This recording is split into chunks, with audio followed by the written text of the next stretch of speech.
आप सभी लोगों को मेरा चैनल पसंद आता हो तो लाइक करें, सब्सक्राइब करें। धन्यवाद। बच्चा: पापा, जैसे आप मुझे मारते हो, क्या दादाजी भी आपको मारते थे? बाप: हाँ बेटा। बच्चा: तो ये खानदानी पागलपन कब तक चलेगा?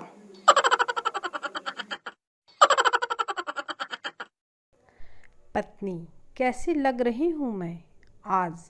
पति: अच्छी लग रही हो। पत्नी: एक शेर कहो ना मेरे लिए। पति: ये जो लग रही हो तुम इतनी प्यारी, इस पर लग जाती है मेरी तनख्वाह सारी।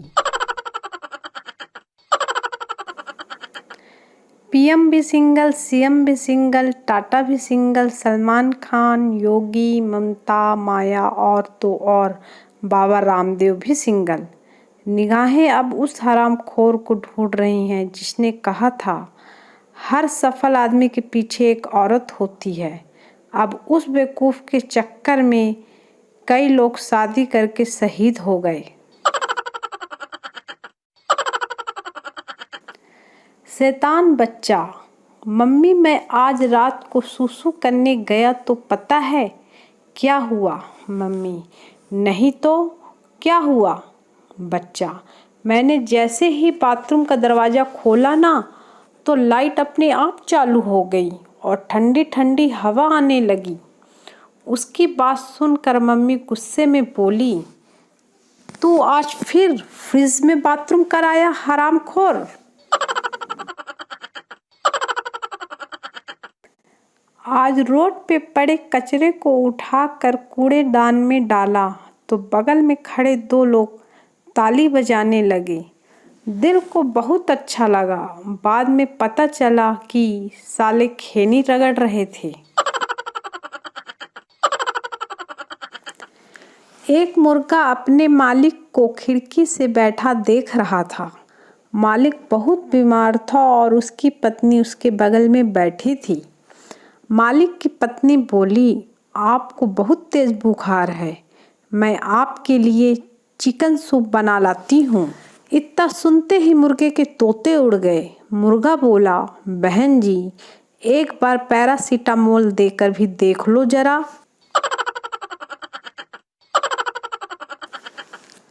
माँ अपने तोतले बेटे से बोली, बेटा, आज हम जहाँ लड़की देखने जा रहे हैं, तुम वहाँ बोलना मत, वरना ये लोग भी मना कर देंगे। बेटा: ठीक है।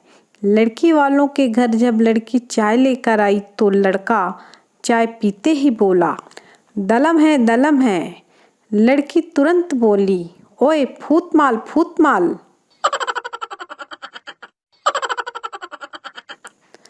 डॉक्टर: अगर आप भीड़ भाड़ से बचकर रहेंगे तो आपको यह बीमारी नहीं होगी। रोगी: लेकिन डॉक्टर साहब, मैं अपने पैसों से मजबूर हूँ।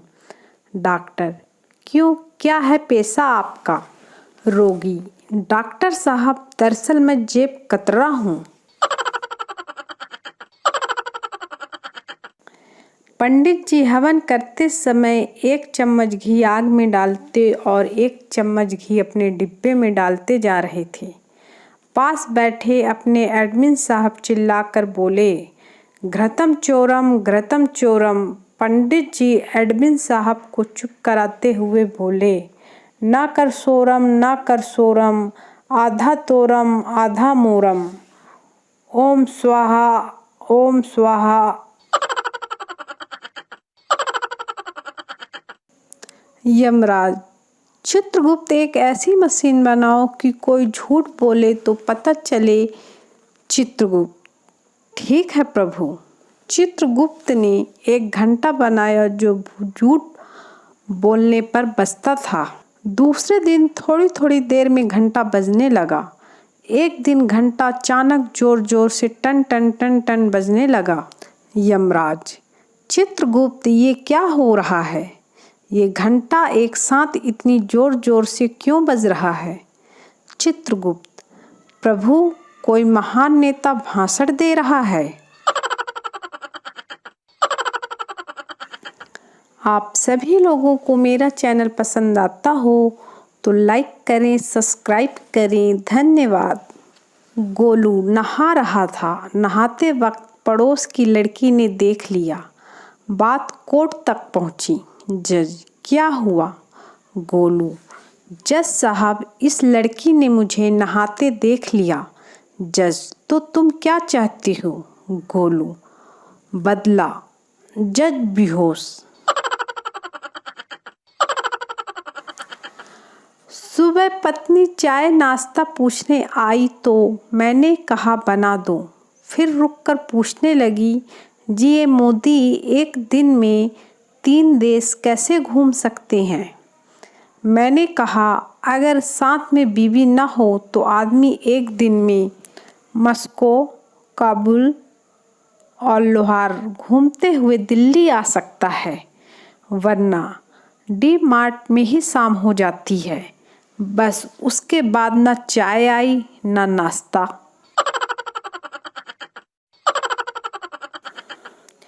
एक शराबी हमेशा शिव जी के एक मंदिर में जाता था और नियमित समय पर पूजा पाठ करता था। एक दिन पुजारी ने यह देखना चाहा कि इसे होश वगैरह भी रहता है या नहीं। उसने शिव जी की जगह गणेश जी की मूर्ति रख दी। उस दिन भी शराबी आया, गणेश जी की मूर्ति देखी, पूजा पाठ वगैरह किया और जाते जाते गणेश जी से बोला, छोटू, पापा आए तो बता देना, अंकल आए थे। पुजारी बेहोश। एक बार जंगल में एक बहुत बड़े से गड्ढे में एक शेर गिर गया। तभी वहाँ एक पेड़ पर एक बंदर आ गया और शेर का मजाक उड़ाने लगा। क्यों शेर, तू तो शेर बना फिरता है, अब तो तेरी अक्ल ठिकाने आ गई ना। अब शिकारी तुझे मारेंगे, तेरी खाल निकाल कर दीवार पर सजाएंगे। तभी वो डाल जिसमें बंदर बैठा था टूट गई और बंदर सीधे शेर के सामने आ गिरा। गिरते ही बोला, मम्मी कसम, माफी मांगने के लिए कूदा हूँ। मास्टर जी, खुशी का ठिकाना ना रहा, इस मुहावरे का मतलब बताओ। पप्पू, खुशी घर वालों से छिपकर रोजाना अपने बॉयफ्रेंड से मिलने जाती थी। एक दिन उसके पापा ने बॉयफ्रेंड के साथ देख लिया और खुशी को घर से निकाल दिया। अब बेचारी खुशी का ठिकाना ना रहा। जब मैं छोटा था तब माँ की कोई भी सहेली मेरी तारीफ करती तो माँ तुरंत कहती, ले जा 4 दिन रख के देख तब पता चलेगा। कल पत्नी की एक सहेली घर आई थी। मुझसे मिलने के बाद बोली, कितने अच्छे हैं ना तुम्हारे पति। पर साहब पत्नी के मुंह से एक बार भी न निकला, ले जा रख के देख। माँ तो माँ होती है साहब।